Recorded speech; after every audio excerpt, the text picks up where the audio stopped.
topic is Indigenous planning. So the first question is, how would you describe the vision your community has for its future?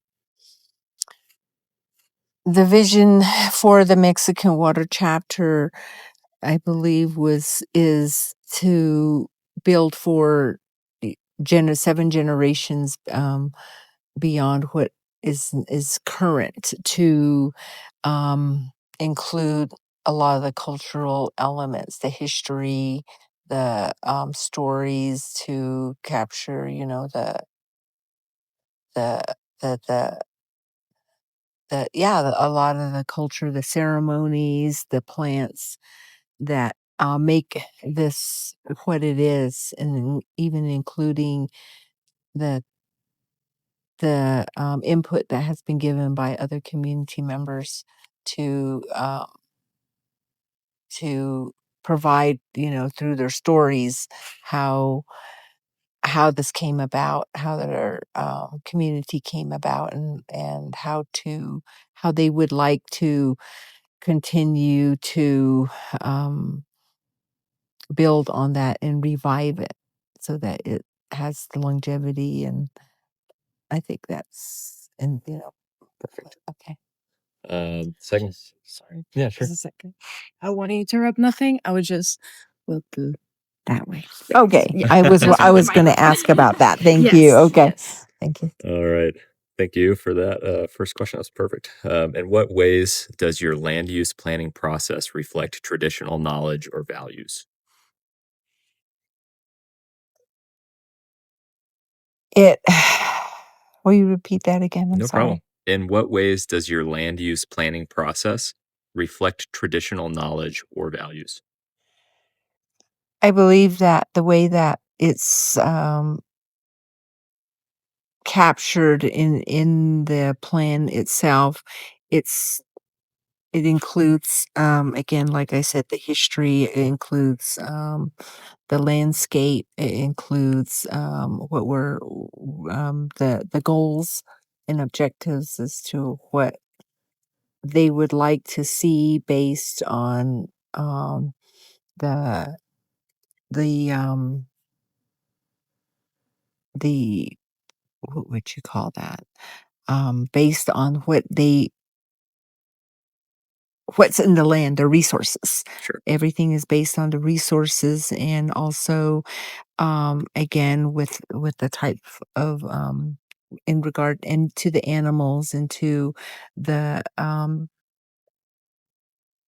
the interests of what the community would like, would be, farming, which would be, include, arts and craft, makers who would incorporate that into their culture using the resources in their land. And even in regard to commercial development, the tourism, to to have that, be able to of share, providing and sharing cultures with others, and really just finding. I think I answered it, didn't I? Yeah, I think that's Okay. excellent. Okay. Yeah. And then the third question is, what has been the most meaningful part of participating in planning for your community? I think for the most meaningful is understanding the history, and guiding it and building on it to assure that, um, just that those elements are included. What has been exciting is to be able to actually l- visit these areas within the land based, also to hear what is important to community members as they're planning with the committee, to what they would like to see in the future. And it just really, again, uh, looking at what the potential is, has been most meaningful. Awesome. Yeah. And then the last question. Oh, well. What's up? Oh, yeah. Last question. Last question of this module. is how do you balance traditional governance with modern planning practices? Well, first and foremost, with our government, we have to comply with the requirements that they outline in the Club C, which is the model that we follow.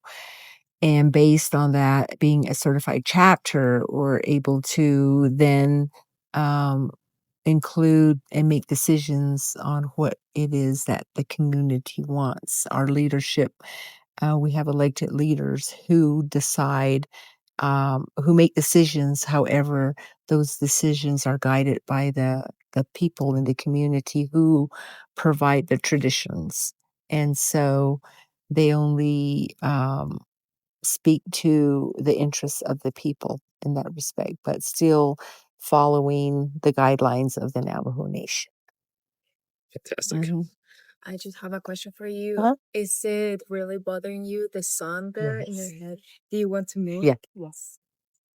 Really? Yeah, yeah. Yeah. Right. So the next module is We Live in a Colonized World. The first question in this module is what are some ways that colonization has shaped your community's land and resource access? Um, I think through the extraction policies that have for this area has in the last couple of years, well, since the early 1900s, has really changed and impacted the way that people live, and only because it's changing our landscape.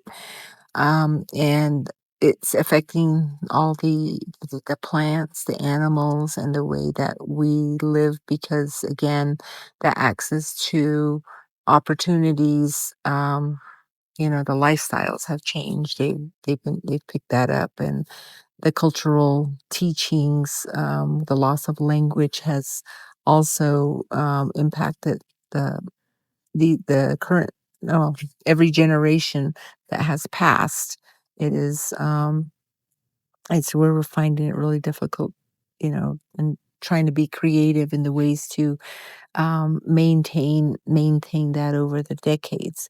However, what's on the positive with that is rural communities like Mexican Water Chapter, because of the remoteness of where they live, are able to still retain a lot of that, as opposed to those communities that live closer to the more commercial type communities, um, you know, which are closer. But I think, again, the development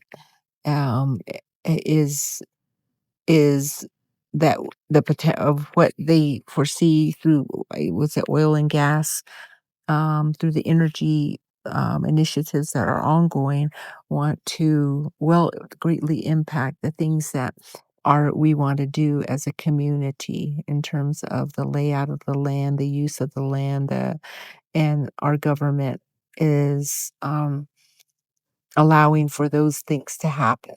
And one of the things that more so is that this road that you see here is a major transport for uranium, which is now in place, and it could have that potential impact to our community members who live along this whole area corridor. Yeah. Yeah. Thank you on that one. I Mm-hmm. know it's an important one, so Mm-hmm. I'll went a little long on that one, but I think for Mm-hmm. good reason. Mm-hmm. Next question is how has federal or state policy impacted your ability to govern your own land? Federally, again, federal and state. Federal, I more so federal has impacted because we have to follow their guidelines that are passed on to our Navajo Nation, and state, follows, supersede the federal supersedes the states. So in that regard, it gives us a little leeway for the chapter at being a certified chapter, because then we can work to to guide the community more so the way that we want to, rather than having those in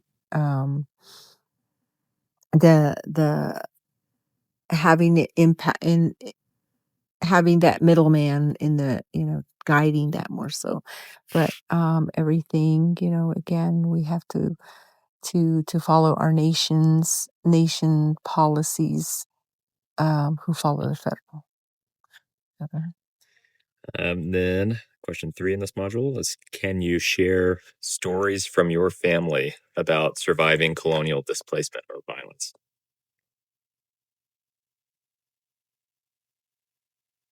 Okay, so again, from my own personal story, again, it goes back to again the stock reduction. I'm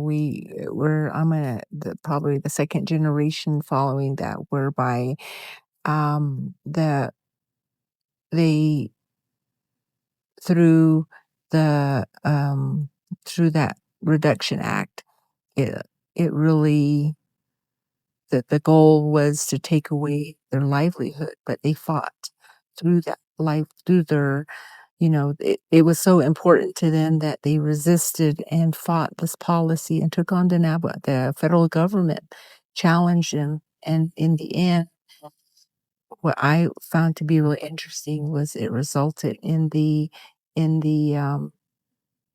elimination of that stock reduction as a result of everything that they tried to take away. And I think that, in my family, as through that experience, and as an example, even going back to the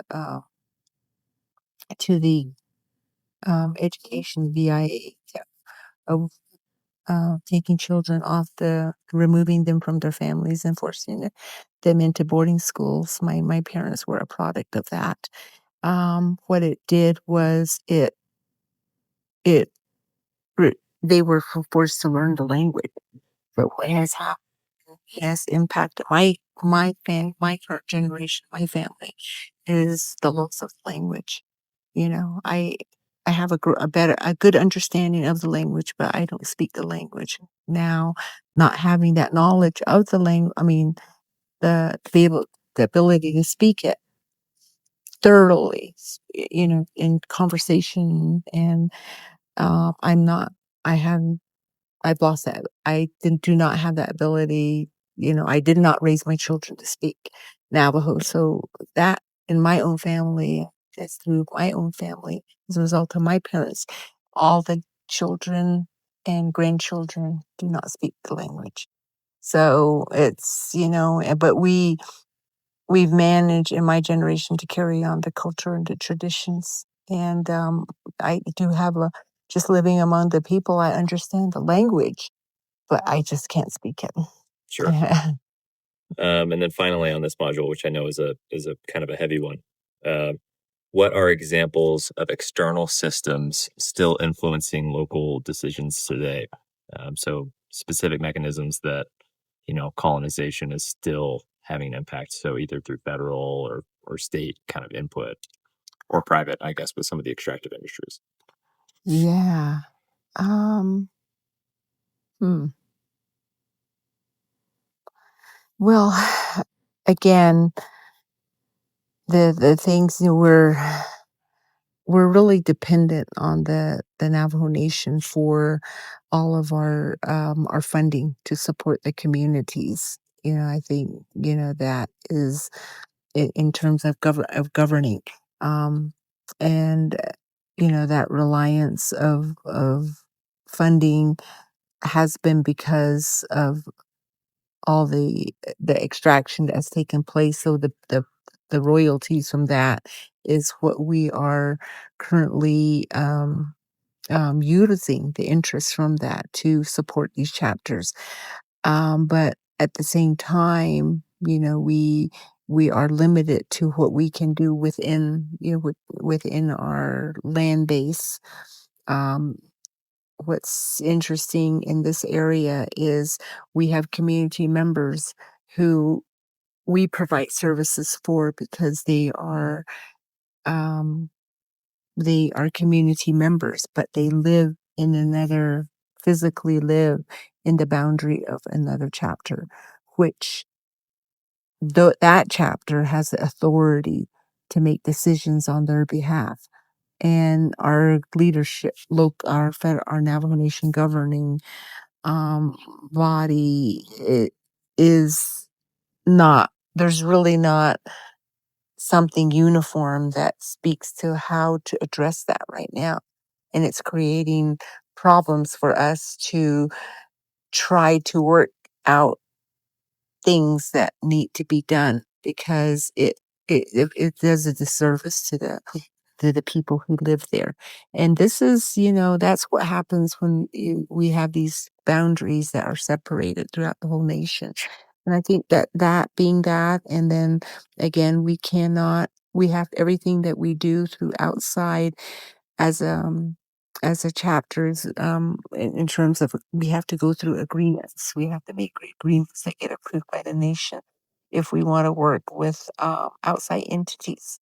But our goal is to become a Section 17 chapter where we can just go directly and work, outside of the nation directly without having to get that authority and approval first. Yeah. Thank you.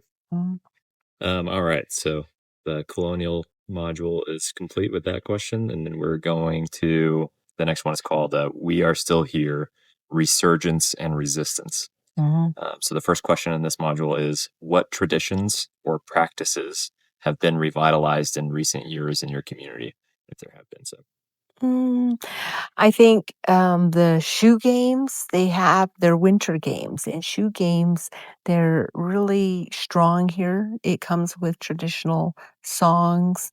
And what I've experienced in Mexican Water Chapter communities and Navajo Nation is that the younger generation are learning these games both in school, and I believe that that's been great. I see a lot of the what they call the squaw dances, which occur during the summer. They're seasonal. It is still strong, and it covers different communities. What I find interesting is it's just not one community who does that. They're all interrelated. They're all through clans. Our clan system has makes them inclusive of all these ceremonies. So that seems to be something that's continuing, reviving, even more so is carrying out through the generations, different um, practices of utilizing the plants and the herbs from the local area. However, the land base has been impacted by, again, the extraction, and it's changed the landscape, and through climate change too, it's changing where these identified plants are. But people are finding creative ways to still um, use that to how they can continue that practice. Sure. It's how does your community resist cultural erasure or stereotypes? Oh, okay. So, yeah. Yeah, yeah, yeah. So far, we've got, by sharing culture, maintaining it through practice. And you were saying that some of the younger Mhm, generations mhm, are mhm, learning the language. mhm. And also, what they're doing is trying to protect a lot of the sacred area sites, recognizing where they're at and how to protect them, and educate others about that, y- and teach them about the significance of it, so and carrying it into the next generation so that they're not overexposed or um not viewed as sacred to the community. Sure. Yeah. Thank you. And then the last question for this section will be what does resurgence mean to you in everyday life? Resurgence to me means continuing the traditions, and just by living it every day, by being as a lifelong learner, being a lifelong learner in your culture, we have to, it's not something we put aside every day. It comes to us, and it's just adding that piece of knowledge and understanding, if anything, understanding to these different practices, social, whether it's social or cultural practices, and having respect for it, and knowing that they're, and carrying it on from just looking at the past and continuing that generational knowledge. To me, uh, The next module is food systems and foodscapes. So the first question in this module is, how important is farming and traditional food to your community? um, again, with the lack of the resources that we have in water because of the contamination that has occurred through those industry, there has been a push now to get those remedied through working on getting the wells revived. And so the, got these water agreements, the water settlements through Utah, well, for the San Juan River, which is just north of the boundary here, and with the on the right with the Arizona water rights, looking to find and develop creative ways to channel that back into the interests of farming, uh, which has been expressed. And right now, there are, I think, more so because of the landscape of what's here. They are utilizing farms and finding different creative ways to continue that practice more so in this community than any other because of where the water source Sure. is. Mhm. Yeah, it's close. Mhm. And then the next question is, what are some local plants or foods that hold cultural significance? Oh boy, no, cultures. Okay, so if you look out here and you see that green plant, those are used in traditional ceremonies. That again, they have its own significant names. We got the yucca, that would be for again, like the puberty ceremonies. So they come and they use a lot of. I just had somebody come out that there's plants here all over that are just, are for different healing purposes. They're all over. I don't have identification names for them right now, but they're all over. Yeah. Yeah, thank you. Again, can I stop? Sorry. Yeah. Do you want to move? Again. Yeah. Yeah. Perfect. All right, the next question in this food systems module is, what kinds of programs or projects would you like to see around food and farming? Food and farming, I'd like to see community gardens here where that, even this on here to have an area where the community can come and participate and revive some of the traditional foods, which would be corn and other areas, and as well as have programs where we bring in agriculturists or different presentations on how to, to prepare those foods and how um, to make them a part of the garden, and to also receive that knowledge base about how, the purpose of how that can be used in understanding, in terms of the ceremonies. Awesome. Yeah. And then the next module is soundscapes and language in architecture and planning. The first question in this one is, what sounds or songs do you associate with your homeland? For me, it's the wind. The wind is really important. The sounds of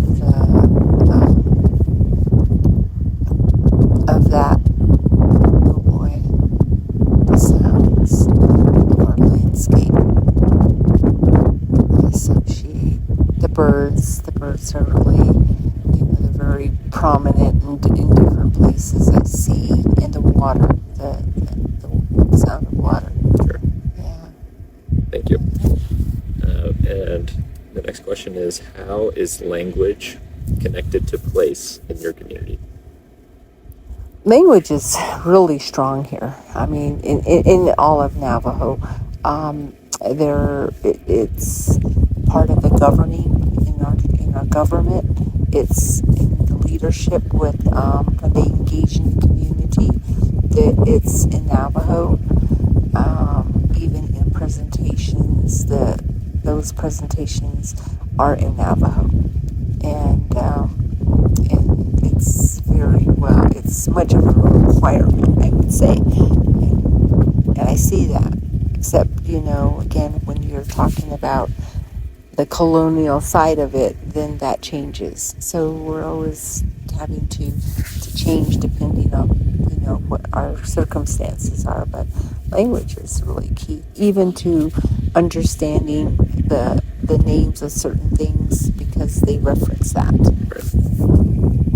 Thank you. The next one is, are there specific architectural or landscape features that carry spiritual meaning? Yeah, features being the circle, in terms of native planning, it being circle because of the Hogan, that's sort of the central fireplaces in the family. The teaching is that's where the home starts, and again, through that design of the songs and the prayers and so forth, in the circle.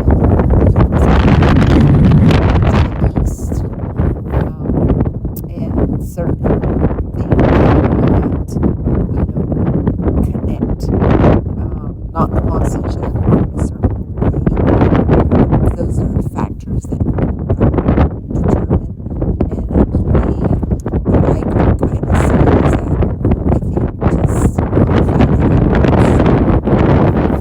doesn't diminish or take away from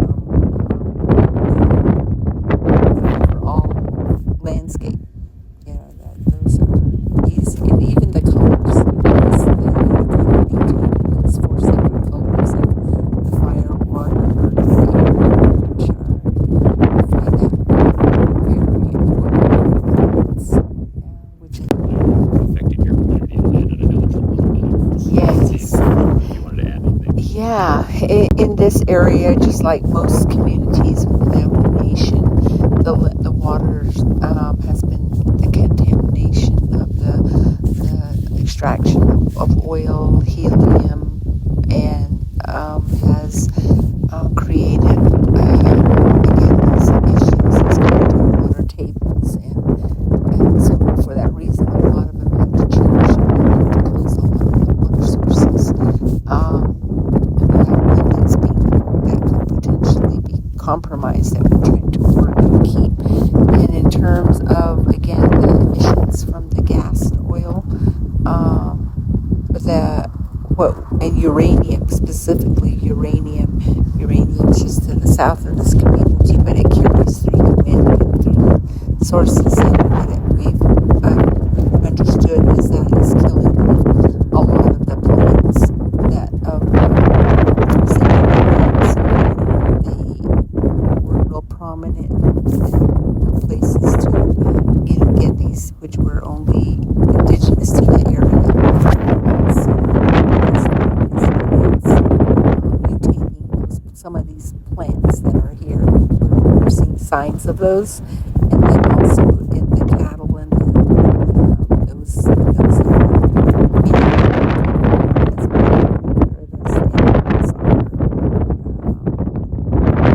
succumbing to different changes, and contamination, going blind and being different.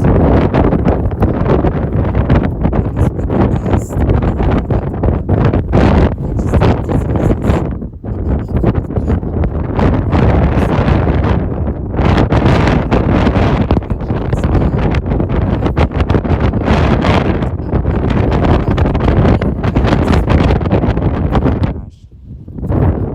from the uranium now. It's just embedded in their DNA, so a lot of them are being born with certain ailments now. And The next question is, what traditional knowledge exists around fire or energy in your community? fire, traditional knowledge again. In regard to that, again, it is the home. I mean, it heats the home. There's a lot of wood burning, so that fire provides for the heating. The fire is also used for particular ceremonies. You have to use certain kinds of wood for particular ceremonies. It has to be certain types. And with fire, it being that it also the ashes that are created by the fire are used in foods like the when we make mush, you take the ashes and you add that, and it's actually been a healing property to that. And then they also use the ashes in different paintings, different to do for dyes and other creative, both food and like I said, that, and then also in ceremonies as well. All right. And then the last question in this module is, what would a just energy future look like for your chapter or region? Okay. I think more so not extraction kind of policies where it's a lot of oil and drilling and uranium. Not having those, or even hydrogen type of, I don't see that. But for that, I think solar, going through some clean energy type projects that would enhance the ability to not overpower the way that our community lives. Next module is Indigenous landscapes, conservation, and management. And the first question in this module is, how do you care for the land in ways passed down through generations? Okay. In terms of caring for the land, I think it's again in regard to assuring not to, for me, it's contaminating it, by dumping, by putting more toxins on it, by reseeding it so that, and utilizing the natural plants that will provide, that are indigenous to the area. Also using different kind of techniques to or um, um, allowing for no, there's a because of the rain, there's so much erosion that has taken place that we're really looking at building different kind of initiatives that will protect that, for these. And the second question is, what does conservation mean from your community's perspective? Conservation is just finding different methods of good um practices that will allow for continuing the use of that land, whether it's uh by again with whether that's reseeding, whether it's trying to have a plan as how you want to use that land. Um, I, I don't know. I that's a good question, but I think conservation, It's a I great think answer. too, yeah. Uh, the next is, how are wildlife, water, and soil interconnected in your territory? Well, our livestock rely on certain water areas in which to, because it's a open land area. So they gravitate more to areas where there's water. So when we have a lot of the runoffs, the water will pool in certain areas. And so that sometimes changes dependent on where the rain falls. Sure. And but also too, um, boy, um, we're looking to um, reviving our dams and structures to create those different areas for our wildlife and for communities like our wells and other there's this area a lot of um, uh, existing underwater sources that just naturally come up and flow. So it's about how do we use that and capitalize on it for our farming purposes. Yeah, that's what we're looking at. All right. And last question of this module is, are there specific areas considered sacred or requiring special protection? Oh, there are so many. There's a Chinle Wash just to the east of here where there are ruins and there are sacred sites there that are um, where it's well known, it's well documented. So we have this influx of people who come from the outside that just try to make themselves available to it, and we're trying to devise ways in which to have that protection.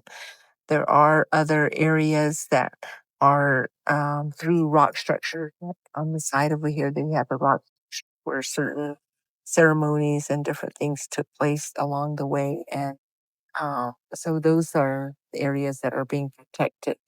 And also being protected are some of the along the this there's a wash a wash called Walker Wash in this area where um during the cultural history dating way back there are serene sites where people live that are still evident there that just that they've been wanting to try to maintain and keep that protected.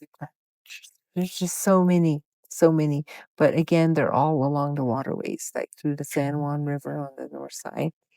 Yeah. Thank you. Mhm. The next module is called Mapping, Unmapping, Indigenous Representations in Planning.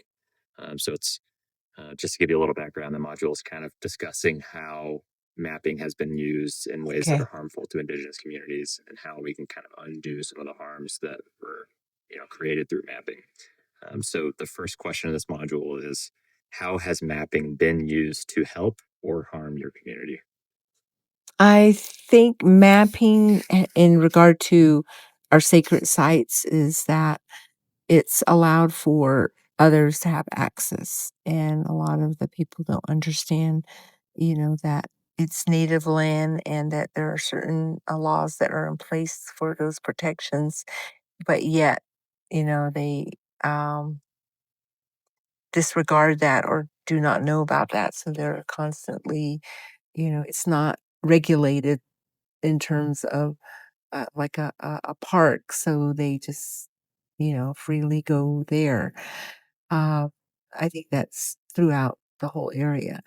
Maybe even with, again, if there's identified sites, they go and they take those particular um, sacred plants, maybe that and have access to it. That I think in traditionally we only use what we need. We don't use to capitalize and just take and remove them for uh, bigger purposes. That's I think what should be protected. Um, as far as the positive, it's good because it allows us to capture the places we need to um, know where we need to identify particular um, unmapped areas so that we can protect it or that we can build on, and it's helpful in developing our projects because, yeah, of course, that's a requirement, but it also does help, in terms of identification of different things. Thank you. Mhm. And then, what would a map made by your elders or youth look like?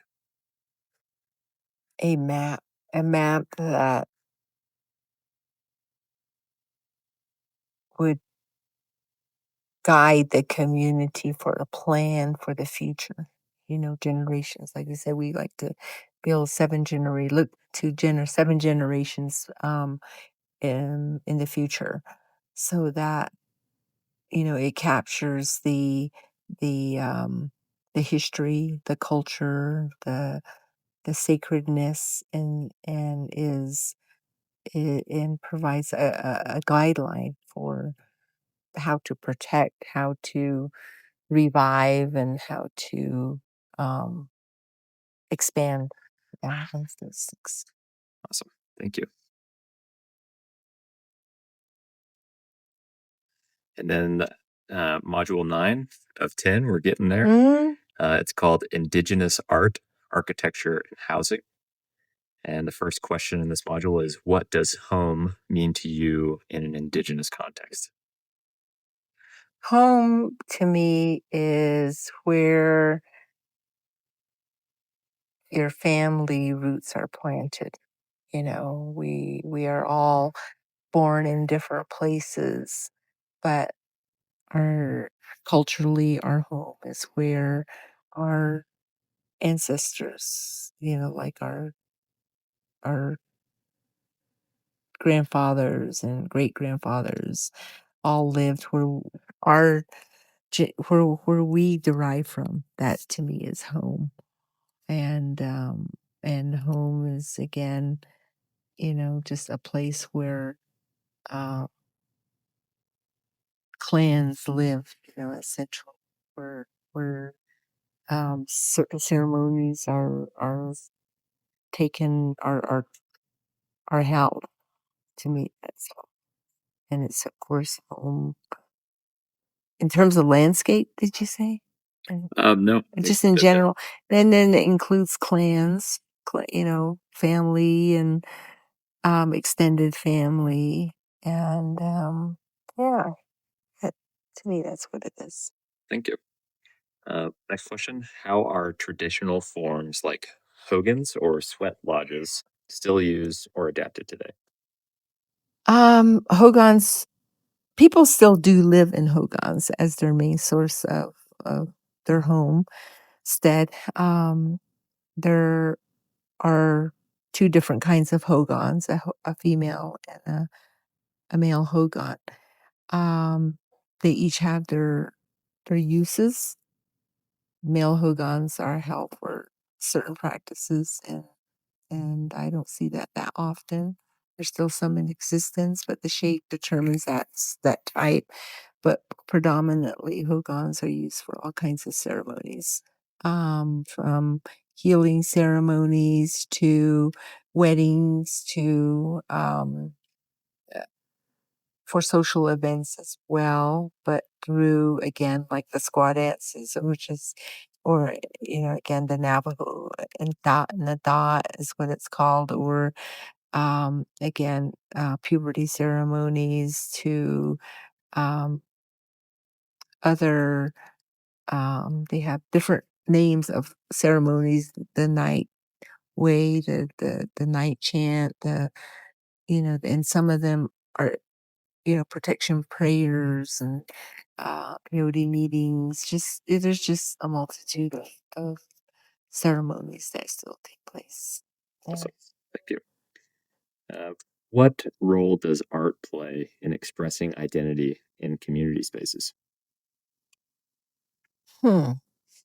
I like to think that's important because, again, um, art, well, does reflect, you know, the the culture, the the color of the the the dirt, the sand, you know, and those are more earthy. You know, I see that more so because and you know, again with the art itself is certain things cannot be used as well. You know, you there are certain things that you don't put um, on uh, on buildings. You know, those are used for particular purposes. So, yeah, you know, until so I know that that's in place, and I didn't learn that till you know as I really started going more into art about the things that I do because even people can't. Certain people have to have prayers and go through ceremonies in order to paint kind of art. So that's kind of same process applies to buildings, but more so again without and just like this example of here, it's to carry the colors that represent the the elements, kind of like the white, the yellow, the red, because of the earth and the sun, the you know, the white being like in like we have our deities and those, you know, are prominent in the art to recognize them. And so I would say those are our art our art elements come from, you know, like again the history of ceremonies. Mm, yeah, I see that. Really have to. I would never think I've ever answered that question before. It's interesting though. Thank you. The last module is Indigenous Urban Regional Needs and Claims. So it's just kind of talking about, you know, how the interaction goes between your chapter, the Navajo Nation. And I think you mentioned that you'd like to seek a a status that would allow this chapter to negotiate outside of the nation without going through the Navajo Nation first. Uh-huh. So this, you know, Uh-huh. maybe if you could tie some of that into here, if it makes sense. The first question in this module is, what are some of the biggest challenges your community faces in accessing services? The challenges we face is the lack of funding, the funding that we get. You know, we, again, a lot of the grants that are available, you know, it has to go through a process and get approved through the Navajo Nation to even be a part of that. I mean, there's so many multiple steps that sometimes it halts that timeline of meeting that deadline, or we don't qualify because of our of where we're situated. Um, uh, that is one of the things, and then again, the not and being underfunded. Well, of course, being underfunded to be able to have that access to um, quality resources. And then what was the say that again? Repeat the question. Sure, no problem. It was, what are some of the biggest challenges your community faces in accessing services? So any Okay. services. Yeah, and challenges is that again, the community eh, eh, for services, for water, for the primary, you know, just the basic needs of communities. We have to comply with Navajo Nation law, and if the community members don't meet those qualifications, then it eliminates them from being able to access that and those services. Same thing with us as a government. If we do not meet certain criteria in regard to um, certain processes, we cannot move forward with a project because of that. Thank you. Mm. Next question is, what would it mean for your community to have greater regional power or recognition? greater regional power, I think being not being being a part of the process, being uh, having a voice rather than it having decisions made by our government legislators who make those decisions um, without understanding the community. And, we've seen that through, again, these energy policies, how we've tried to voice these things that are problematic and how it could, affect, is it profit over health? Okay, do you revere your people as the most important uh are you as most more important than revenue?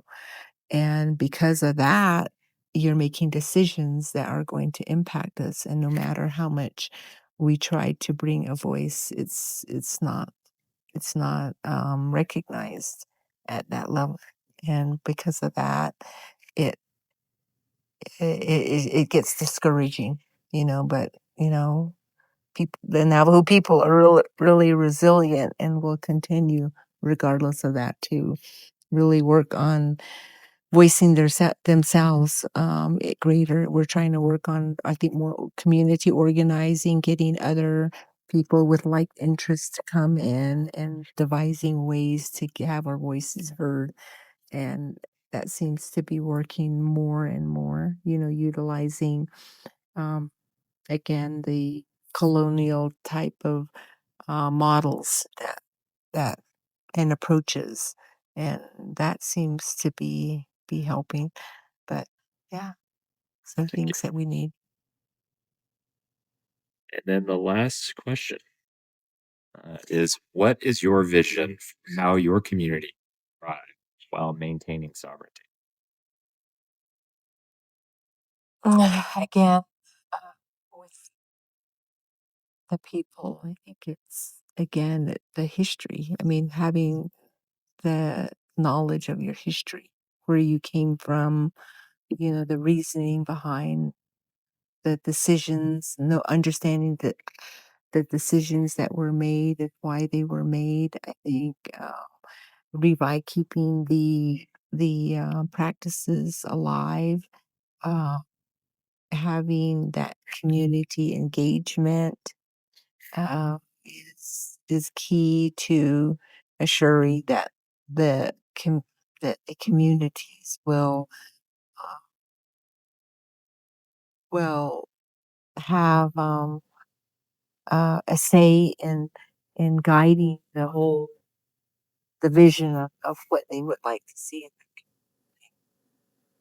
communities. Right.